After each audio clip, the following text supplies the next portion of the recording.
আর SSC প্রকাশিত দাগি তালিকায় ভাঙড়ের বিজেপি নেতার ছেলের নামও রয়েছে। ভাঙড়ের নারায়ণপুর হাই স্কুলের বাংলার শিক্ষক অতনু মণ্ডল তিনি বিজেপি নেতার ছেলে। বিজেপি যাদবপুর সাংগঠনিক জেলার সহ সভাপতি অবনী মণ্ডলের ছেলে হলেন অতনু মণ্ডল।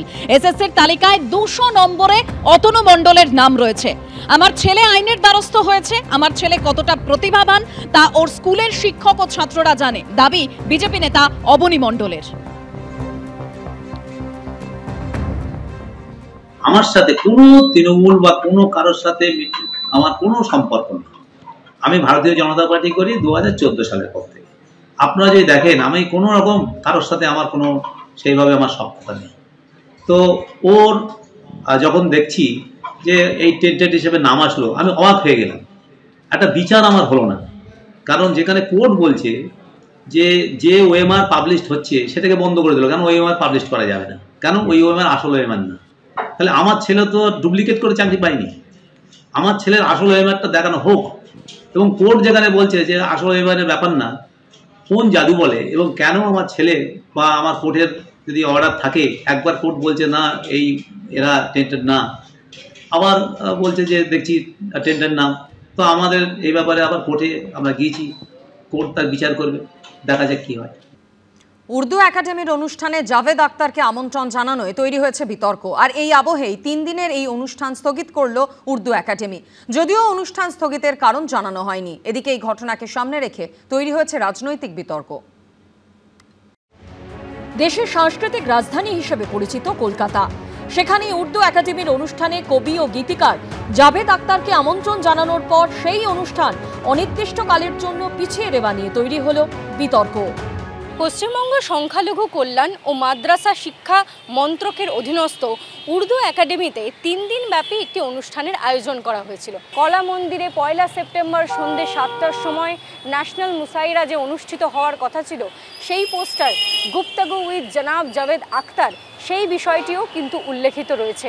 তবে এই অনুষ্ঠান পিছিয়ে দেওয়া হয়েছে কর্তৃপক্ষের পক্ষ থেকে। 1 থেকে 3রা সেপ্টেম্বর উর্দু একাডেমির অনুষ্ঠান হবার কথা ছিল কলা মন্দিরে। প্রথম দিন হিন্দি সিনেমায় উর্দুর অবদান শীর্ষক বিষয় নিয়ে আলোচনা হবার কথা ছিল।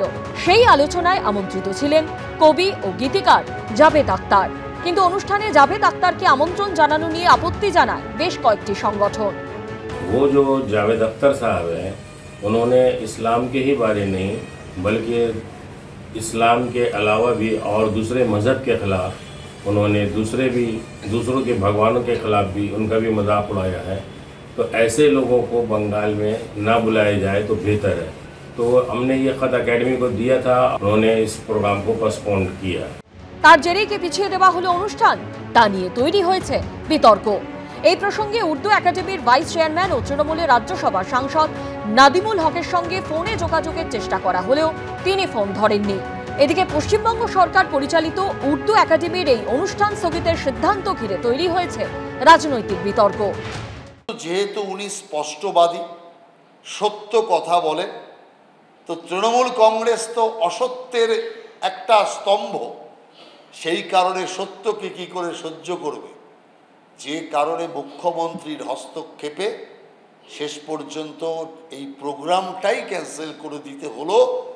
যদি কেঁচো খুঁড়তে গিয়ে সাপ বেরিয়ে যায়, এবারে দুয়ে 4 হওয়ার মতো করে উর্দু একাডেমি সেটাকে বাতিল করে দিল। এর থেকে বোঝা যায় মমতা ব্যানার্জির গভর্নমেন্ট একদম ইসলামিক মৌলবাদের কাছে কিরকম ভাবে সারেন্ডার করে গেছে। মানে পশ্চিমবঙ্গ সরকারের যদি জাভেদ আখতারকে নিরাপত্তা দেওয়ার ক্ষমতা না থাকে, তাহলে কার আছে সেক্ষেত্রে?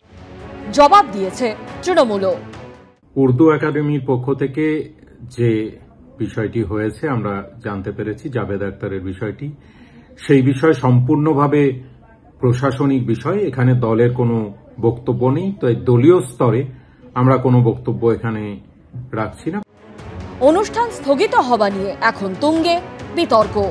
ঐশী মুখোপাধ্যায়, সুদীপ্ত আচার্য ও অরিত্রিক ভট্টাচার্যের রিপোর্ট, এবিপি আনন্দ, কলকাতা।